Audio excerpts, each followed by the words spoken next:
All right, so welcome to our discussion on program verification, and over to you, Indrajit. Yeah, hi everyone. I hope everyone can hear me and see my slides. Yes. Okay, yeah. Yeah.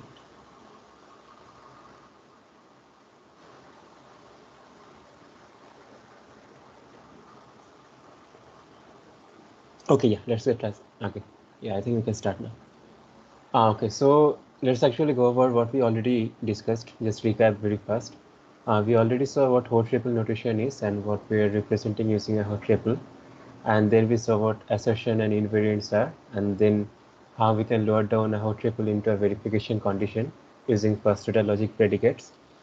And then we saw for sequence and if this operator what we can so if you have a hot triple query where the program is a sequence of two or more than two kind of operators, or if we have a assignment operator or if then else operator, and then how we can lower down the hot triple queries into verification conditions, and we already saw that. So today we are going to first understand another kind of way to encode a program, which is the transfer function graph representation. Also, I'm going to call it TFG for short. And then we're going to see a sequencing example with if then else and the ternary operator, which is just assignment and if then else kind of combined into a one kind of encoding. And then we're going to find the exponential path problem, which arises when we have multiple paths, when the number of paths explode in a program. And then we're going to cover what we are going to. So in case I have a loop, then just like for if there is a sequence and assignment, we found how we can lower down to verification condition if we have a hot triple. We will also see how we can lower down if we have a while loop, when the program is a while loop or any other kind of loop. And then we're going to give the entire algorithm, which is going to cover all kind of programs. So after we find for if then else assignment, sequencing and loops, we are kind of complete in the sense. So our language is kind of complete, and for the entire language, we are going to give the proof methodology, the entire algorithm of how we can prove if a hot triple is correct or not. And then we're going to look at hold logic, which is just another way to look at hot triple that we're looking at right now, just in another way. So we're going to look at that. Okay, so first is how we're going to represent the program. So this representation is just a graphical representation where the entire program is essentially a graph, and every program point is a vertex. And we are going to prove assertions at program points. So in this case, if the program is p of x, we want to prove p of x at the initial. Okay, so we already know that p of x is true at the start of the program, and we want to prove that p of x is true at the end of the program. And if the program is assignment x equal to f of something, then we can write the same thing encoded as a TFG as this. And every vertex is a program point, and every edge is going to contain two expressions. One is the transfer function, which is the assignment in this case, and another is the condition, that under which condition this path will be taken. Now, if the condition is not there, then it is assumed to be true that this path is always taken. Since it is the only path from 0 to 1, then it is always taken. So in this case, the condition is 1 or true. Okay, now we're going to come to if then else. So for if then else, we have already seen, we have already seen that if you have a if then else statement, if b of x, then x equal to f, else x equal to g, and we want to show that if p holds that initially at the start of the program, then at the end of the program, q is hold. Now we can write the same thing as a transfer function graph, just like we saw in the last slide. So it's going to look something like this, that initially where the program starts 0, and now we can take two paths. If b of x is true, then we are going to take this path. If b of x is false, then we are going to take the other path, to 0 to 3. And then we do the assignment accordingly, and then we merge again. And then we want to show that key of x is true at the end of the program after we merge. Now the advantage of representing like this is that now it is very easy to find the verification conditions from this, because every edge is going to give a single hot triple now. So the initially our goal was to prove the initial hot triple p of x if else then, if then else, key of x. And now we lowered it down to 6 smaller hot triple queries. And now if you see that in this path, in 4 of the paths, the code is actually skipped. So we are not really changing anything. So the state is going to remain the same. So if we lower it down, this h is going to be p and b, since we already know that p of x is true. And since by definition, we are going to take this path with b of x is true, then it has to be true that when we are taking this path, then p and b has to be true. And then we have to prove that p1 is true. And so for all the 6 edges, we can find smaller hot triple queries. And the thing is, we already know how to solve these hot triple queries, because for skip, we already know. And for assignment, we also already know. So now if we lower it down further, then the hot triple queries are going to become verification conditions. For skip, it is going to be simple implications, where A skip B is A implies B. And if it is an assignment, then it's going to be A implies B substituted with the assignment condition, which is exactly what we're doing. Now this is true for any value of P1, P2, P3, and P4. So if we can choose any such P1, P2, P3, and P4, then this is going to work. But I mean, we have 6 verification conditions, so we want to simplify it. If we can simplify, then that would be great. Now, if we look at the last two, then it is P2 implies Q and P4 implies Q. Now, we already know that A implies A is always a tautology, and it's always true no longer. I mean, we don't even need to know what A is to show that it is true, right? So what we can try to do is substitute P2 and P4 for Q. And for the third and fourth condition, we can also do a similar trick where we are going to consider the right hand side equal to left hand side. And now if we do that, then the last 4 verification conditions are always tautologies, so they are going to be always true. And now if we substitute the substitution what we chose for P1 and P3, then we are going to get a single verification condition. So we are only left out with 2 verification conditions, which are the first 2. And now we are going to introduce a new kind of operator, which is just another way to write an already existing thing. So I mean, if we have C implies A and not C implies B, then we can write it as if C, then A else B. So we can just combine these 2 verification conditions. If we take the AND of them, then we can write it also as this, which is P implies if B, then Q substituted with x equal to F, else Q substituted with x equal to G. So now from 6 verification conditions, we essentially have just 1. Or you can say that it is just 2 conditions encoded as 1. So now instead of proving 6, we only have 2 or 1, whatever way you want to look at it.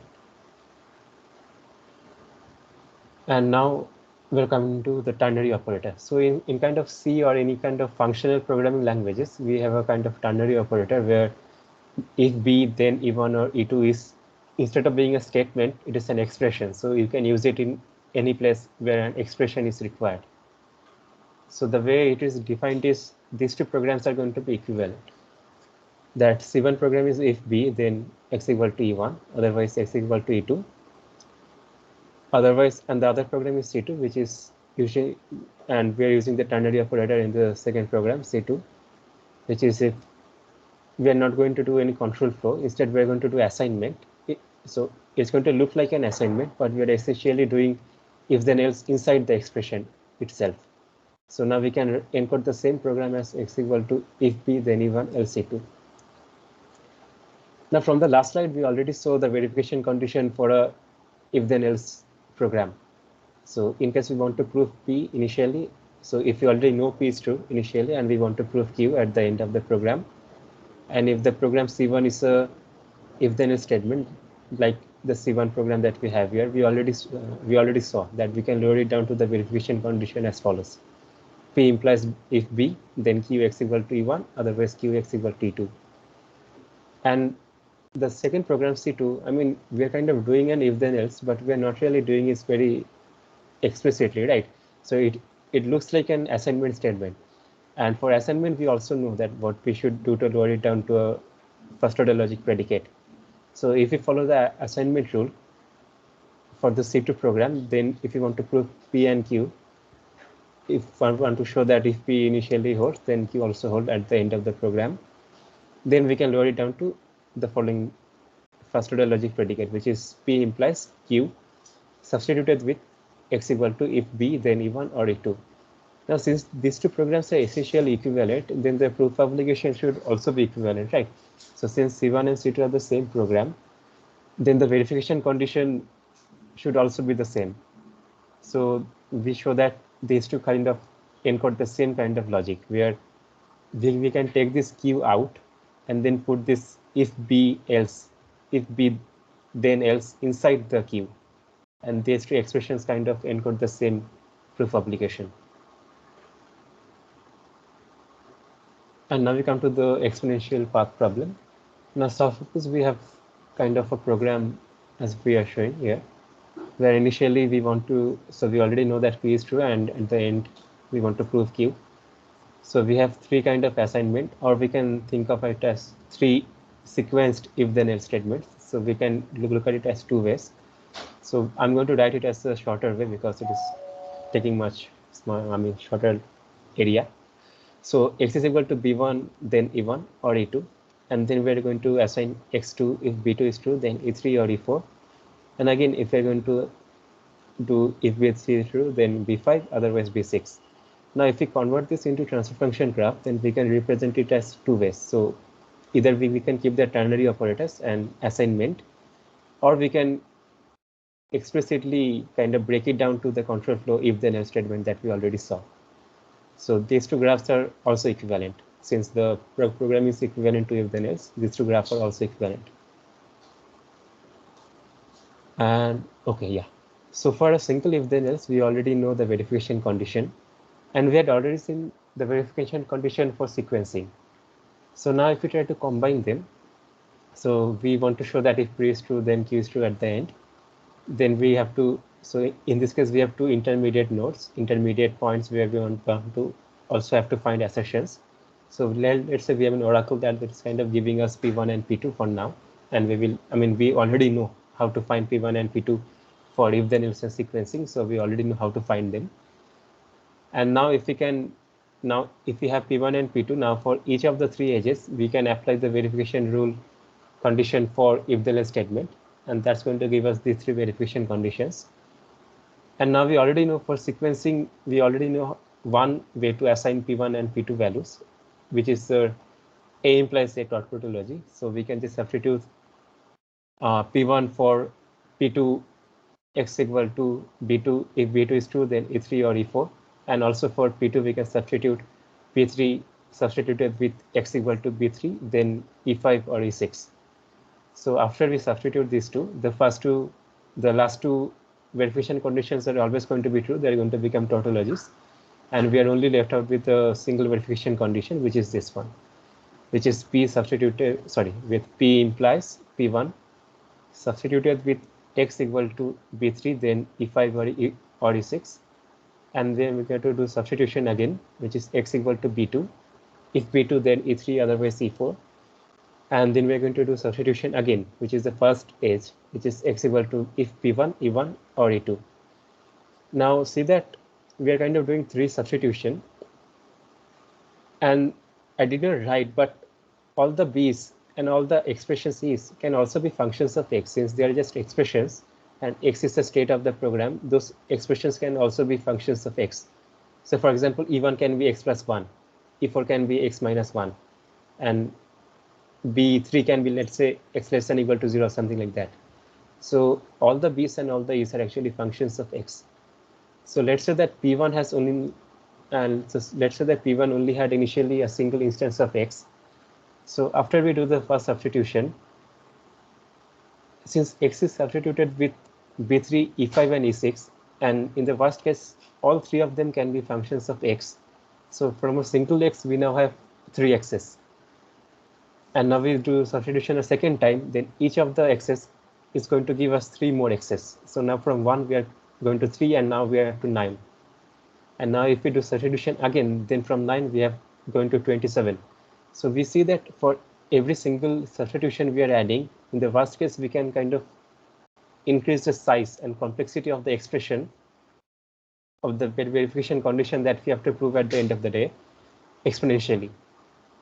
So the program might look very simple, but if we try to go back and look at the at this kind of way, then we are kind of trying to encode multiple paths using a kind of a graph, right? So this program can take the first path in the first if then else condition, we can take the first branch. In the second if then else, we can take the second branch, and for every two we have two options.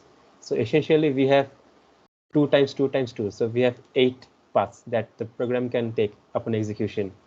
So since the program might look very simple, it is kind of trying to actually encode an exponential number of paths, and for this reason we are kind of ending up with this exponentially complex problem that we have to prove. And now we are going to come to loops. So we already saw for assignment and if then else, how we can lower down a hot triple query to smaller hot triple queries. And now we are coming to while loops, or any kind of loops essentially. So the way we're going to write it is that initially the loop is while of b of x or y. So x and y and z are the states of the program. I'm only writing x. And in the function body, I have body. So this body can be anything. It can be assignment, it can be another while loop nested inside, or it can be an assignment or sequencing of anything. So I'm just inductively writing it as body. And so our kind of thing that we actually want to show is that if initially p of x is true, then after we take the while loop, q of x is also true. And now if you want to convert this into TFG representation, it's going to look something like this, that initially we're at 0.0. Now if b of x is false, then we're going to come to exit directly. But if b of x is true, then we are going to come to node 1, and then we are going to execute the body. Then we're going to come to node 2, and then we go back to the start again, and we check for condition and again. Now, since we have 1, 2, 3, 4 edges in the TFG, then we can easily see that we can load it down to 4 hot triple queries.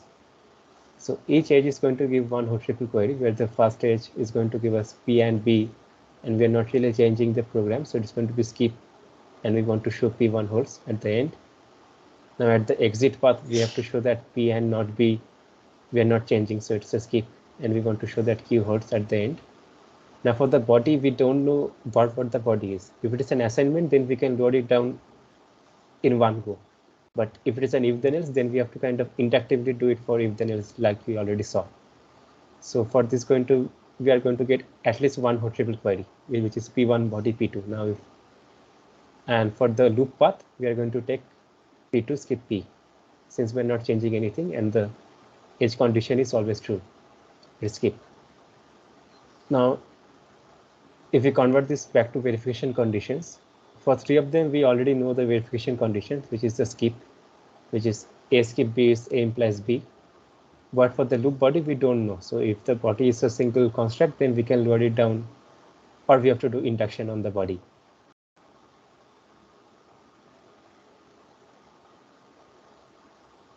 Okay, so now we are going to look at a algorithm.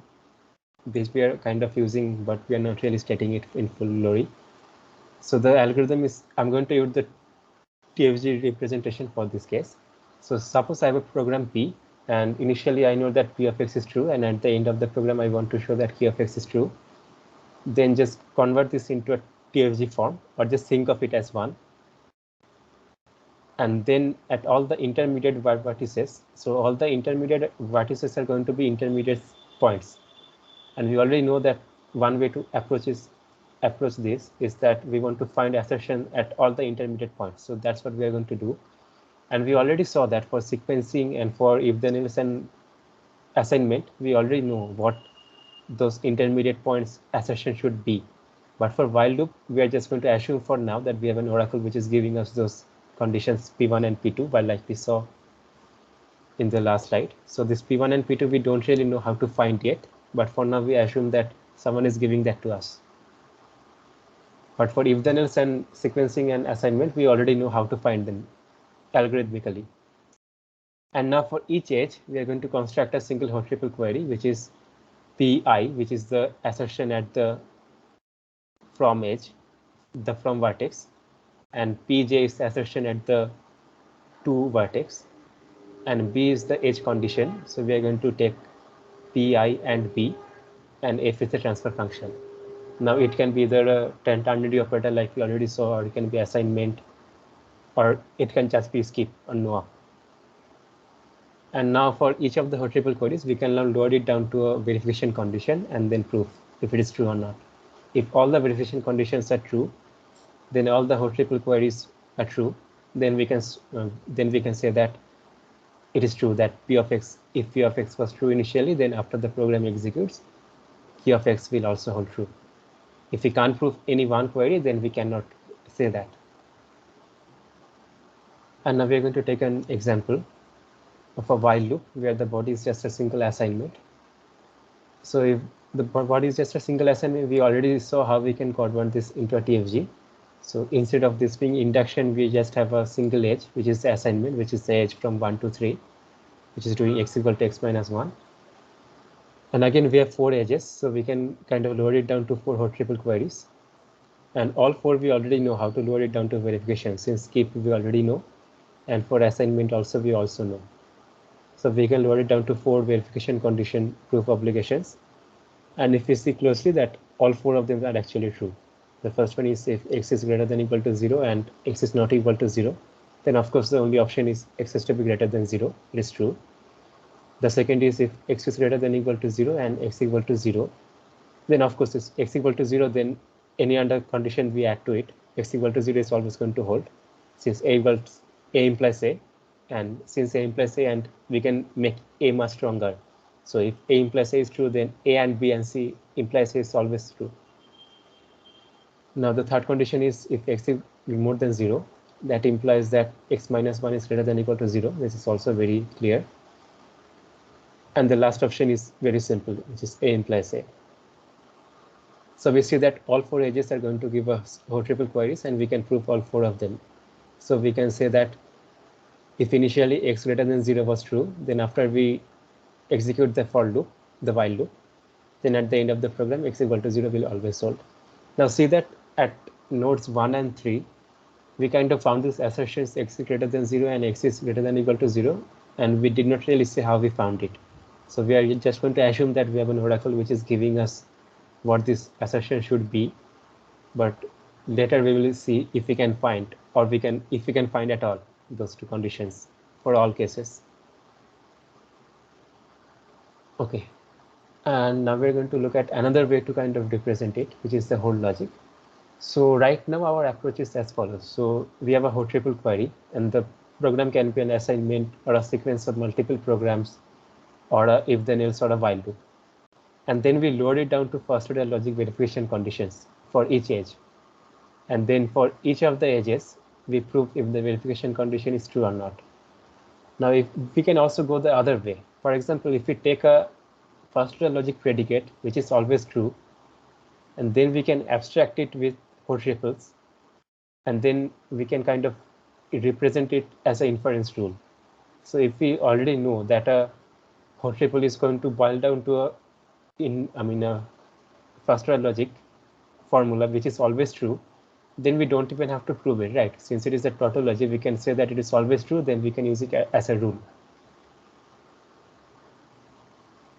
So first we are going to take that as the assignment rule, and we had already seen that if you have an assignment, for example, if you have a hot triple of the following form, that initially if P is true and we execute x equal to E, and at the end we want to show that Q is true, and it's the same as saying that P implies Q substituted with x equal to E. So now we can go backward. Now if P implies P is a tautology, we already know that. But the verification condition we got is P implies Q substituted with x equal to E. So it's not of the form P implies P. But if we substitute P equal to Q with x equal to E, then we can kind of convert it into a tautology. So now if we do the substitution, then we have Q substituted with x equal to E implies Q substituted with x equal to E. So now we already know that it is always going to hold for every value of Q, X, and E. So now we already know that it is always true. Now we can go backward, then kind of abstract it back to hold logic, back to hot triples. Now if we convert it back to hot triple, we are going to get a hot triple like this.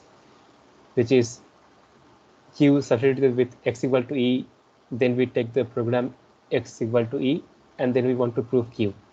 Now we already know that it is going to boil down to a verification condition, which is always true. So now we can use it as a rule. So now the rule is that I'm just using p instead of q in the rule. The rule is that p with x equal to e, and the code is x equal to e, and we can show that p will always solve at the end of the program, since we always know that it is going to boil down to a tautology. And now we're going to look at 3 more rules. The first rule is composition. It says that if p holds initially, and if the program is C1 and R holds, and we also know that if R holds, and if we take execute C2, then Q holds, then we can combine them into, if P holds, then C1 executed after, so C1 execute, then execute C2. So this semicolon is a sequencing operator, and then Q will always hold at the end. And now in this case, C1 and C2, unlike the assignment case, C1 and C2 are not really a single expression, right?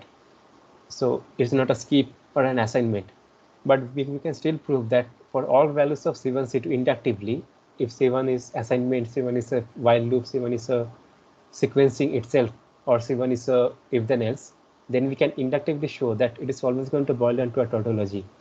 So now we can convert it into a rule. Now for if then else, we already saw that if you want to show that if p is true at initially p is true, and if the program is if b is true, then C1 else C2, and at the end Q. We already saw that for C1 equal to, if when C1 and C2 are both assignment statements, it is true that it is true if and only if P and B C1 Q is true, and P1 and not P, and if we execute C2 and Q is true. So we had already saw that in the last slides that when C1 and C2 are both assignment, in the example that we took, it was x equal to f of something, and in the example C2 was x equal to g of something, that it is indeed true that if we can show these two Holt triples, then the entire Holt triple is true. But now we can do induction on that and show that it is true for all values of C1 and C2, for all programs C1 and C2. And now we can give the fourth rule, which is the consequence rule, which says that if we know that a Holt triple holds, which is P dash C Q dash, and now if we know that it holds, we can make the precondition stronger, much stronger as we want, and we can also make the conclusion weaker as much we want. So for example, if we take an example, if you already know that initially if x equal to 1, and then we take a program C, and then at the end x equal to 0, then we can make the precondition stronger and say that x equal to 1 and y equal to 3 and a equal to b. So we can keep adding on to that, and the Holt triple will still hold. And on the other side, if we know that if x equal to 1, then we take a program, and then at the end x equal to 1 and x equal to 2, if we know this Holt triple holds, then we also know that if x equal to 1 holds, and if we take the program C, then each of the condition also holds. So x equal to 0 holds, x equal to 1 holds separately. So we can, so the idea is that we can make the precondition stronger, and we can make the post condition weaker. So if we want to write it as a rule, then the rule is that if P implies P dash, so P is a stronger condition than P dash, and Q dash implies Q. So Q is a weaker condition than Q dash. And if we know that P dash C Q dash holds, then we can also say that P C Q also holds. And we can also prove this for all values of programs C inductively. For skip, for assignment, it's going to be the base case, and the induction case is going to be the if then else sequencing and loop. Okay, so we showed 4 rules, and then we're going to take an example. The example program, so the example program is if x is greater than 0, then we're not going to do anything, so skip. Otherwise, we're going to assign x equal to minus x, and then we're going to end. And our obligation is that we know that if we know that initially x equal to x naught is true, then we want to prove that at the end x equal to absolute value of x naught or mod of x naught also holds. So we already know what we want to prove, which is the last line. if x is equal to x naught, and if the program is if x greater than 0, skip, else x is equal to minus x, end. And we want to show that at the end x equal to x naught, mod of x naught holds. Now we want to apply rules. Now since we if then else, we already saw the rule, which is the rule number 3. If we apply it, we are going to get 2 more hot triple queries that we want to prove, which is the if branch and the else branch. In the if branch, if you see the rule, go back to the rule, then the if branch is P and B C1Q, which is exactly what the first hot triple is, which is x equal to x naught and the condition, which is x greater than 0. The body is skip, and we want to show that x equal to mod of x naught. And the else branch is going to be x equal to x naught and not of the condition, which is not of x is greater than 0, which is going to be x is less than or equal to 0. And the else branch is x equal to minus x. And we want to show that at the end x equal to mod of x naught is true. Now the first verification, now the first hot triple is just a skip. So we already know how to load it down to a first order logic predicate, which is A implies B. And if we see closely, it is actually true. If we know that x equal to x naught and x is greater than 0, so x is non-negative. So of course, x is going to be x naught, then x is equal to absolute value of x naught. So we already know that it is true. So now we are left out with the else branch. Now, if we try to apply the assignment rule, the assignment rule says that P with x equal to E and the code is x equal to E, P holds. But if you see, that's not really what we have here. So if we take x equal to minus x as the code and x equal to mod of x naught as a post condition Q, then we already know that we can show that x equal to mod of minus x equal to mod of x naught substituted with x equal to minus x will also hold, that we have from the assignment rule. So now we kind of have to go backward to come back to that. So if we apply that assignment rule, then we know that minus x equal to mod of x naught, and the program is x equal to minus x, and the post condition is x equal to mod of x naught holds. We got this from the assignment rule. And now if we want to apply the consequence rule, we see that what we want to prove is x equal to x naught and x is less than or equal to 0. But what we proved is minus x equal to mod of x naught. So now if you want to apply the consequence rule, that rule is going to give us, we can convert the latter hot triple to the former hot triple if and only if we can also show that this condition, which is x equal to x naught and x is less than or equal to 0, is a stronger condition than minus x equal to mod of x naught. And on the post condition, we see that the post conditions are actually equal. So x equal to mod of x naught and x equal to mod of x naught. So we already know that a plus a is true. So once we prove these two conditions, and then we take the assignment rule, and then we combine these two, and then we can form this new hot triple, which is the else branch. And all we need to prove now is that x equal to x naught and x is less than or equal to 0 implies that minus x equal to mod of x naught. Now we can already see that it is very true that if x is less than or equal to 0, then minus x is going to be equal to mod of x. And since x equal to x naught, minus x is going to be equal to mod of x naught. So we kind of proved the final verification condition, the final hot triple that we had to prove, which is if x is equal if x is equal to x naught initially, then at the end of the program x equal to mod of x naught is holding. And we showed it without actually doing, we had to do some first order logic proof applications, but most of the time we actually managed to use hot triple kind of rules to skip proving anything.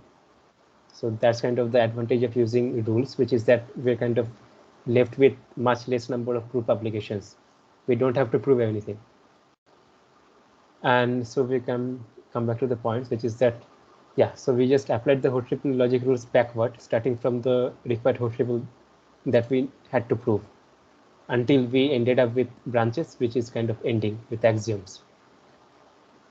Now, if we go back to the composition and consequence rule, we see that in the composition rule, we have this R, Now this R is not really coming from the post.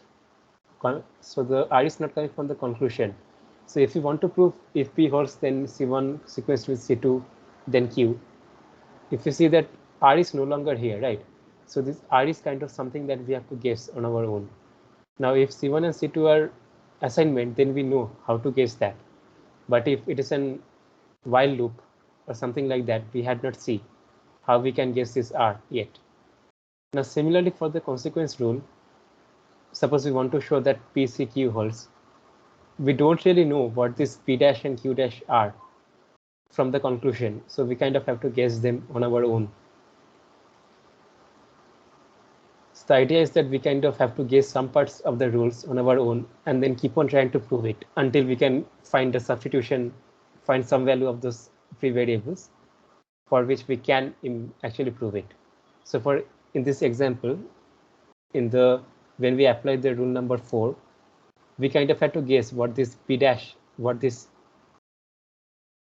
and Q dash are, right? We kind of had to guess what they are. And the last point is that skip and consequence rule, we still have to do some faster logic proof obligation. For example, if it is a skip, then we have to still lower it down to a faster logic predicate and prove that A implies B holds. And for a consequence rule, we still have to prove that P implies P dash and Q dash implies Q actually being held. So in this case, the rules are not really going to help us. We still have to boil it down to lower faster logic predicate, and we have to prove there. But the rules are helping with a lot of proof effort, but it is not going to completely eliminate all proof effort. We still have to lower it down to predicate and proof for some cases. Yeah, I think that's it. Yeah, so thanks everyone. So if anyone has any question, please feel free to ask. Thank you, Indrajit, for that nice presentation. Yeah, let's open the floor for questions.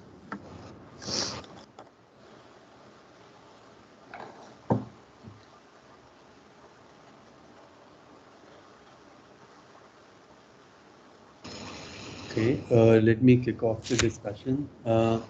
We saw two ways of specifying, or two ways of kind of completing the proof.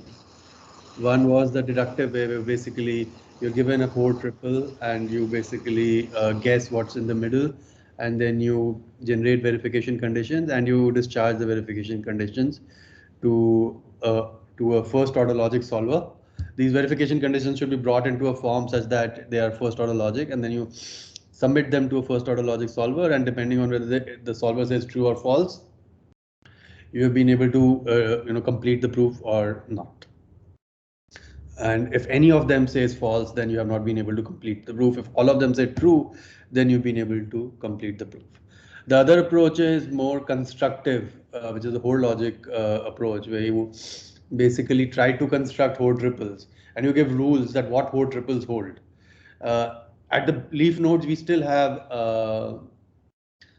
first order logic proof obligations. For example, we say that P skip Q holds if P implies Q. Right. I mean, you still have those first order logic things, but then you kind of are constructively constructing what whole triples hold. So what do you think is the need, or where is one kind of approach more suited than the other?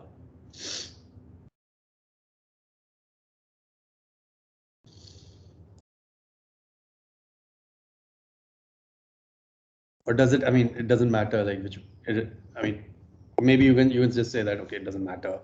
Both are just equivalent approaches. It's not like one is more suited. Yes, so I think that if we take all the rules, then we can construct any true whole triples. I think so. I'm not exactly sure. So it is sound and both complete. So by applying the rules, we can construct any whole triple that we know that is actually true. But to do that, we have to solve arbitrarily large or complex proof obligations of the form, let's say P implies P dash for the skip and for the consequence rule. So it is still kind of undecidable maybe, but the rules are still sound. So I mean the rules are kind of easier way to apply if the program is maybe smaller. But if the program is larger, then I think it is easier to kind of lower it down further instead of kind of doing it constructively, I think. Okay. Well, I mean, actually, you know, if you look at it carefully, the proof effort on both approaches is going to be the same. I mean, one is going bottom up, one is going top down. At the end of the day, the number of queries you'll submit to the solver or to the first order logic solver would be the same queries actually. I think, I mean, you know, so theoretically speaking, perhaps there is no difference between the two. I mean, in terms of efficiency or capability or soundness or completeness or things like that. You know, if you can argue one is sound, then the other is also sound. If you can argue one is complete or not complete, then the other is, you know, whatever you. I mean, depending on the framework that you're using. I mean, it's going to be the same thing. I think it's more about what application you're putting this algorithm to. Um, so, for example, you know, one is that you want to prove, you know, so for example, if you are doing, so I guess I'm, you know, proceeding with the answer, unless somebody wants to kind of chime in and say more about this comparison.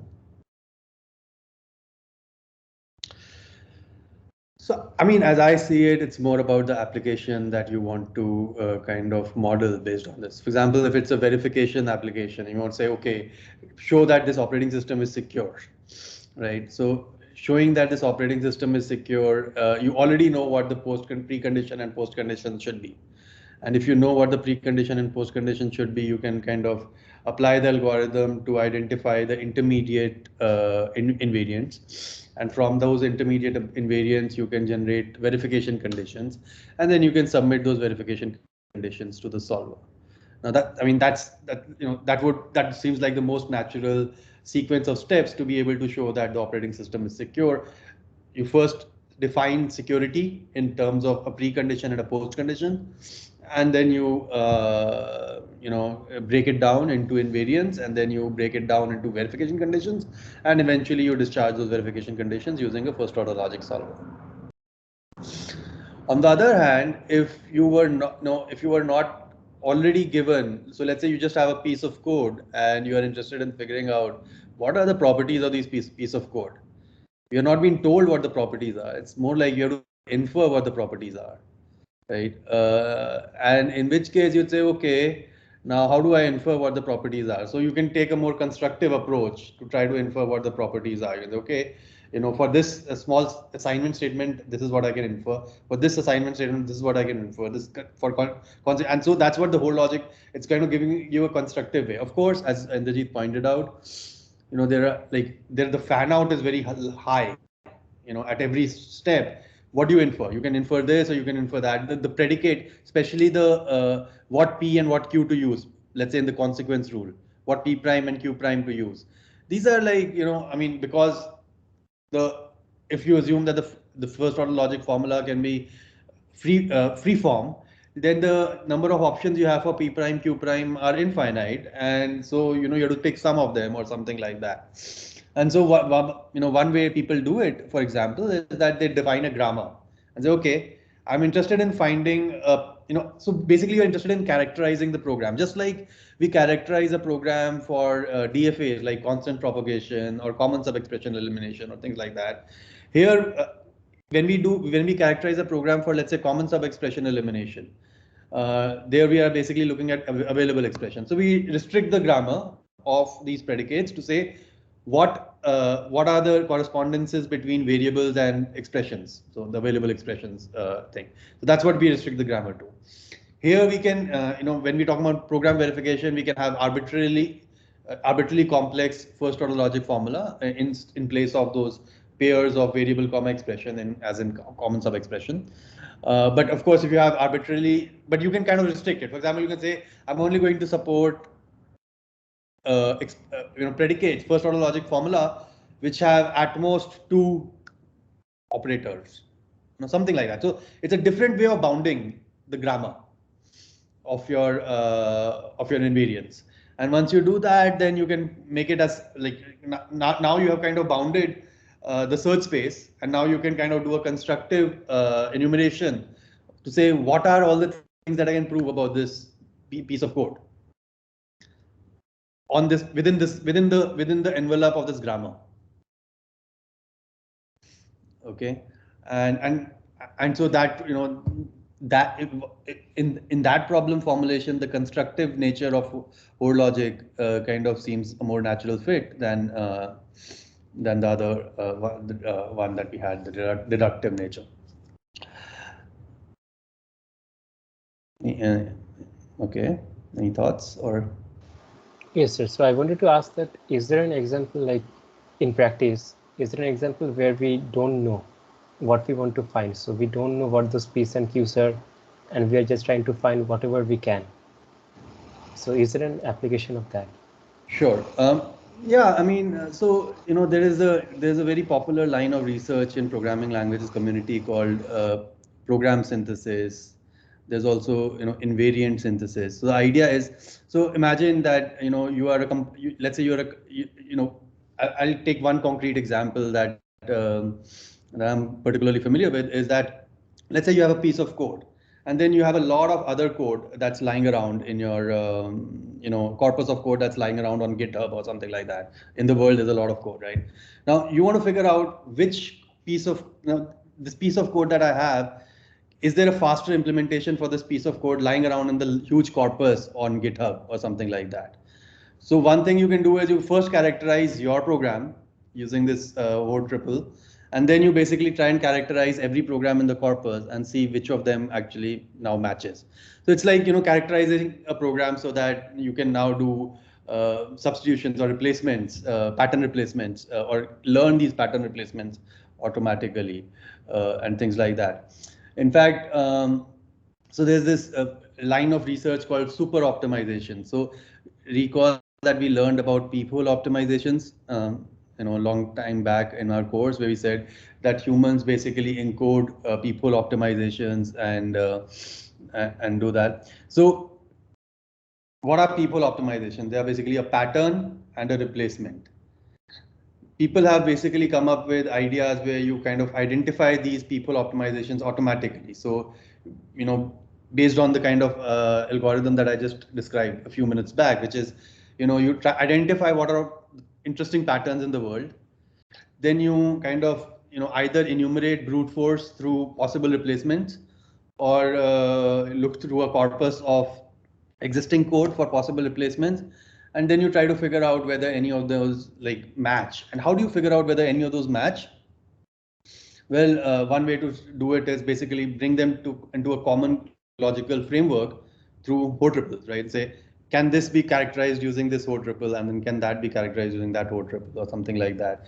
And then if they have the same Hoare precondition postcondition, then maybe they are, and I mean maybe you need more kind of constraints there, but then it becomes possible to do replacements there. Does that sound convincing, or? We can have more examples, I guess. There's also, for example, yeah, I mean, so basically, you want to, it's like program under, there's a line of, there's a term called program understanding. So you have a program and you want to figure out what does the program do. And so one way to understand what the program does is to figure out, what is the most general Hoare triple that I can identify for it. Now, of course, one way to do it is to have like fixed templates of what I want to know. For example, I want to know what are the available expressions, or I want to know what are the constant expressions, or things like that.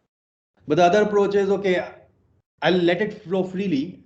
But of course, if I've let it flow freely in the sense I can allow arbitrary postcondition and precondition, but then that becomes intractable. But then I bound it in some way, example through my grammar or something like that, and from that we basically identify what the program looks like. In fact, this is also done for invariant inference, for example, right? I mean,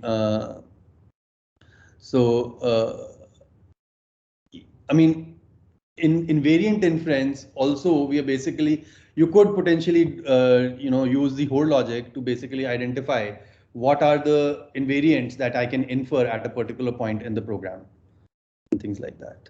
Does that? And so you could build an algorithm to basically do invariant inference, which in a constructive way from a whole logic. So just in case the term invariant inference does not make sense, we already have looked at what is an invariant, and but we have basically said that, some oracle is giving us the invariance for assignment, for acyclic programs like assignment, if then else, etc. We have an algorithm that basically tells us what the invariant what is the best invariant that you can infer if you want to prove something like this. But for a loop, we don't actually have an algorithm, and as you're going to see later, it's not possible to have an algorithm because of Gödel's incompleteness theorem or the undecidability property of Turing machines. So of the halting problem. So basically, because of that, it's not possible to have a complete algorithm that can always give you the loop invariant. So how do you find the loop invariant? So far we're saying some oracle is giving us, but that's not a satisfactory answer, because you can't build a system based on an oracle. So what you do is you kind of invent algorithms to basically infer invariants at intermediate points of the program, especially loop invariants, because the problem is most acute in the presence of loops. And how do you infer loop invariants?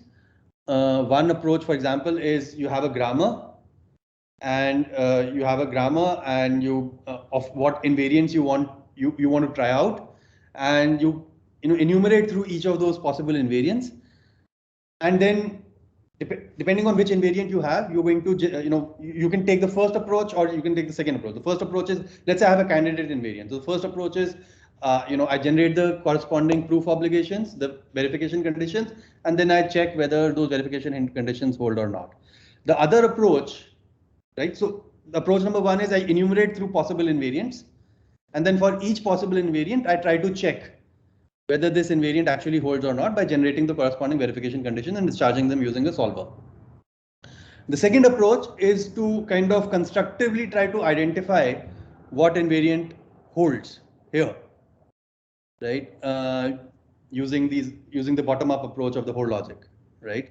And of course, there need to be more details, because after all, when you construct it, you have to figure out what to use for the consequence rule, right? For P prime and Q prime. Sometimes you'll have to figure out what to use there, and then once again you'll have to bound yourself within a finite grammar or something like that. But that is where that's another way of looking at it, and that may be more efficient than kind of one. So once again, one approach was brute force enumerate through all possible candidates, generate verification conditions, discharge them, understand whether the candidate was good enough or not. That is a little bit because some of the candidates may have been obviously wrong, and you didn't have to actually go through all this work. The other approach is to constructively figure out what the invariants are, and that kind of narrows down your search to the more promising ones, and not not enumerate over all the possible things that are possible and things like that. So I mean, in general, like when it's like structured more like a search problem or a synthesis problem, whether it is a synthesis of invariants or whether it is a synthesis of implementations or super optimization, the constructive approach can help out, or it seems more natural fit than the reductive approach.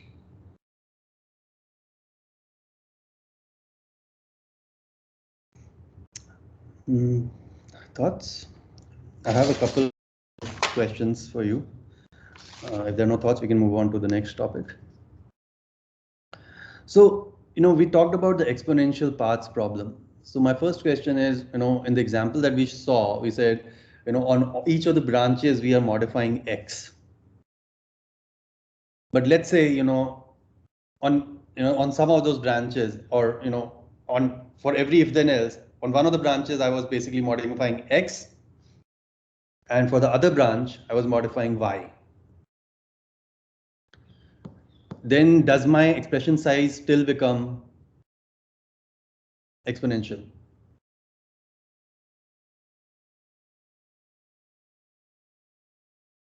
It can, because let's say on one branch I modify x and one branch I modify y, and at the meet point, the new variable is now a function of both x and y. So now again I have to consider all possibilities, right?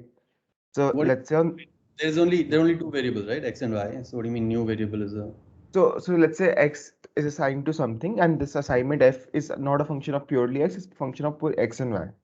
So for instance, I have like some so let me give an example. So let's say for on the first diamond, one edge is x, one edge is y, one edge and is the assigning next, to X, the other edge is assigning to Y, and that's the yeah, only right on that edge. Yeah. Hmm? yeah, and then for the next particular diamond, the assignments are not a pure function of x. So for instance, the second diamond, one edge might be x is equal to f of x comma y, and the other edge could be y is equal to g of x comma y, something like that. So And then again and again, so on and so forth, I can do for third diamond and so on. And now the problem is that again I have to consider all possibilities of pairs of x and y for the second diamond, and for the third diamond I have to consider all again all possibilities. So it's again the same problem, right? The problem comes because the input to this assignment statement, this arguments of f or g, they have to consider all possibilities, right? Now the possibility space, instead of just being defined by x, is defined by both x and y. Regardless of whichever way they come in, I have to consider all possibilities.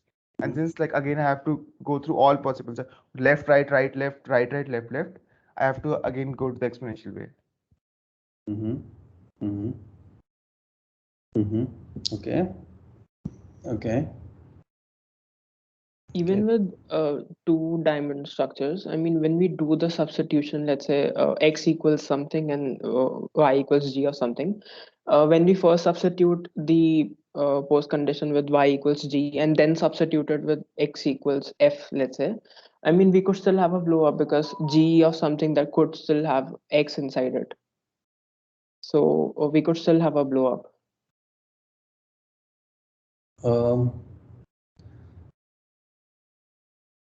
See, the blow up is happening because X is getting copied.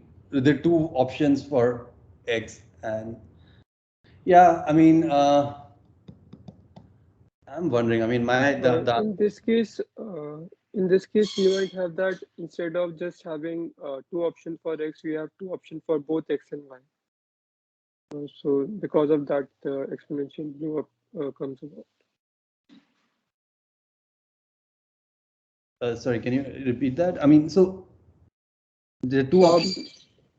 We might have that x equal to if b then x else if b then f of x else x, and for y we will have if b then y else g of something.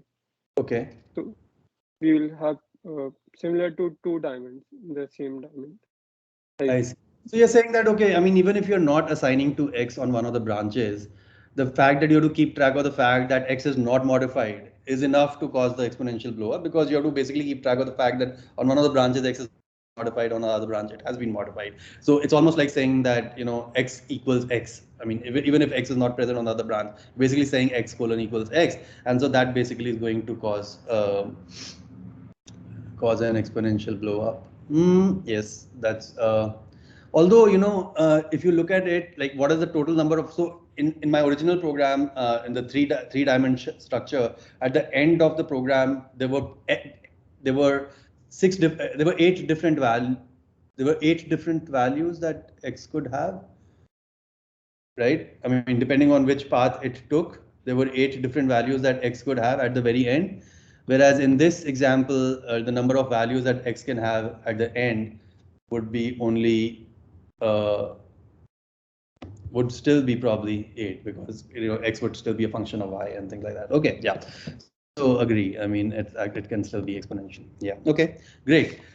The other question I have is, what is the running time of this verification algorithm? I mean, so we have this complete verification algorithm that we figured out in the acyclic case and things like that. What is the running time? Firstly, when we say exponential paths problem, what is the exponential in terms of? So let me clarify that exponential is basically exponential in the size of the program. So if you count the size of the program as number of lines of code in that program, then the number of paths or the expression size can become exponential in the size of the program, or the number of lines of code in that program. Okay, how do we kind of characterize the running time of this algorithm? Are we kind of including the proof obligations also? So the yeah. So I mean, this is an open-ended question, not like, I mean, this is not an exam question or something. Yeah. Okay, so if you're going to include proof obligations, then first order logic proof obligation is undecidable in general. But but in practice, we are going to have languages where every variable is typed, and every type is of finite length. For example, a bit vector of 8, so it can only take a finite number of steps. So in that case, in practice, it won't be undecidable, but it will still be NP hard, I think. So that part, so that proof obligation part itself in practice is going to take an NP hard problem.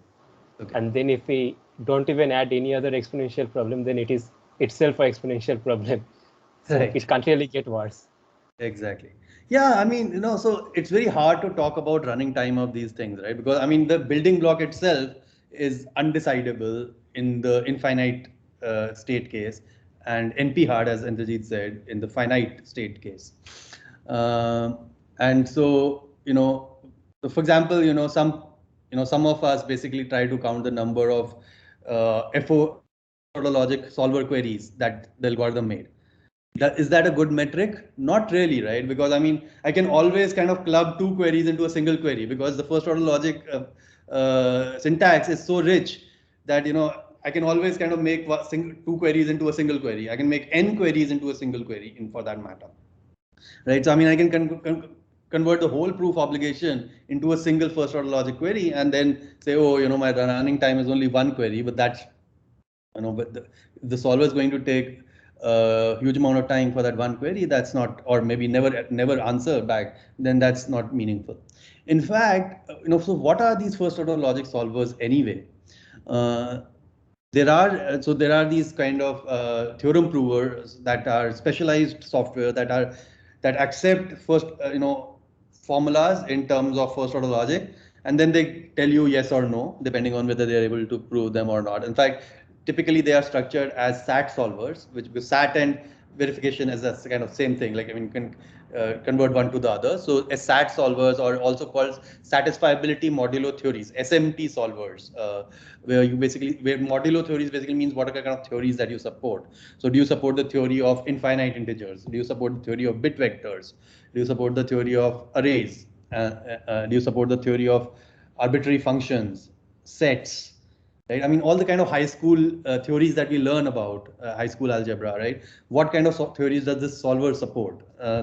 That's how they basically characterize themselves. And for example, they accept a formula, and they'll tell you whether it is a tautology or not. If it is not a tautology, they may actually give you a counterexample saying that, oh, here's an example which shows that it's, that falsifies this query or something like that, right?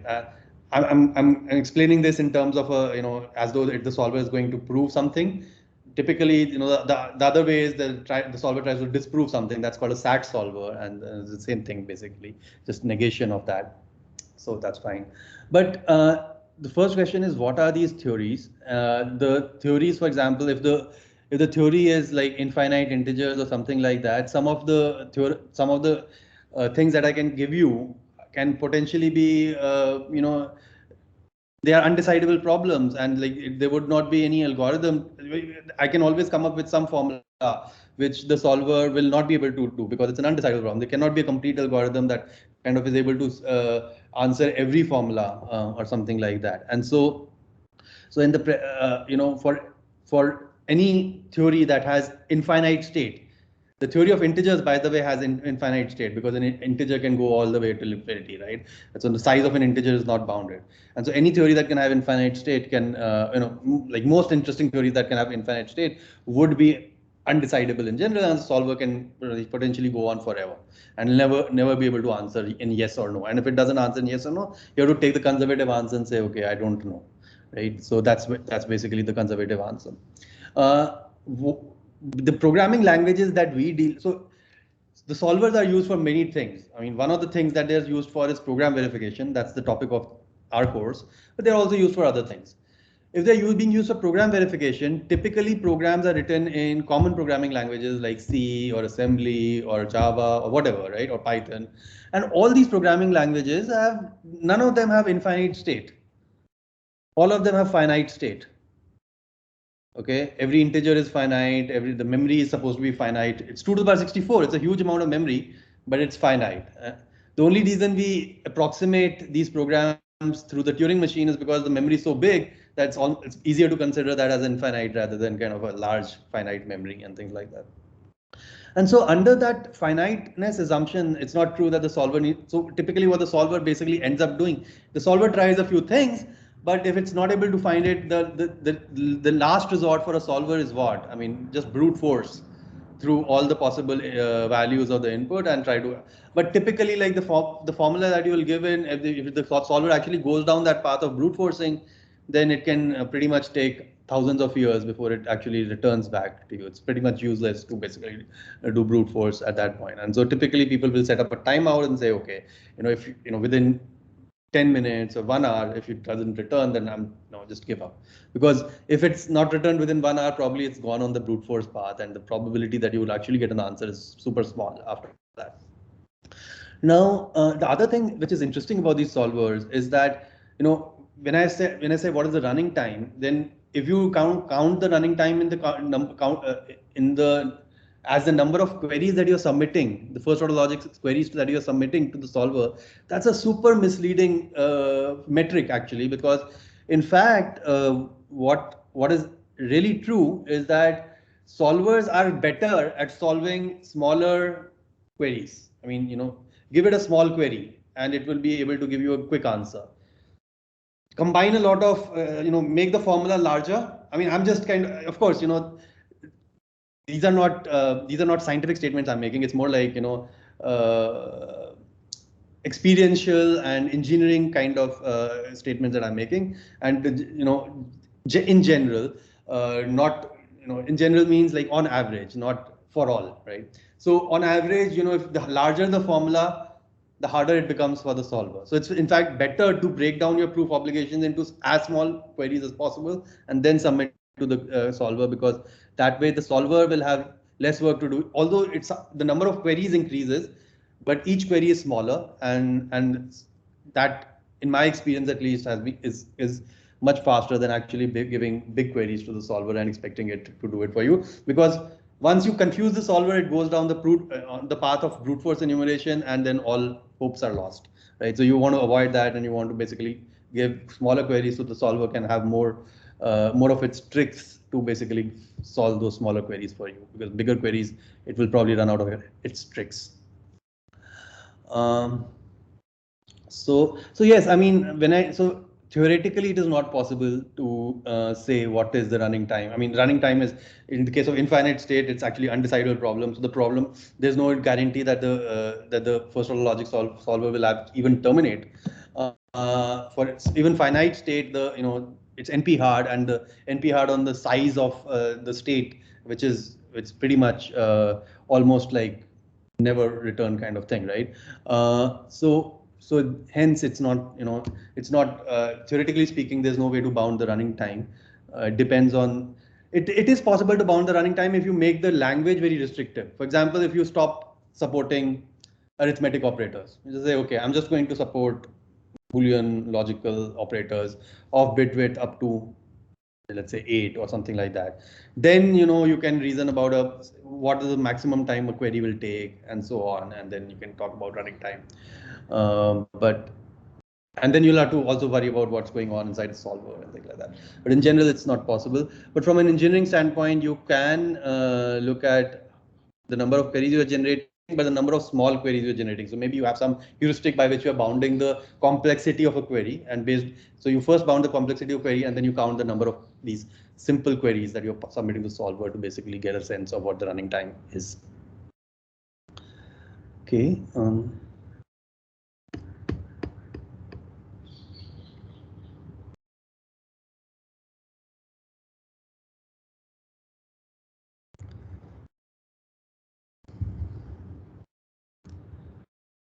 Okay, let me turn off the recording.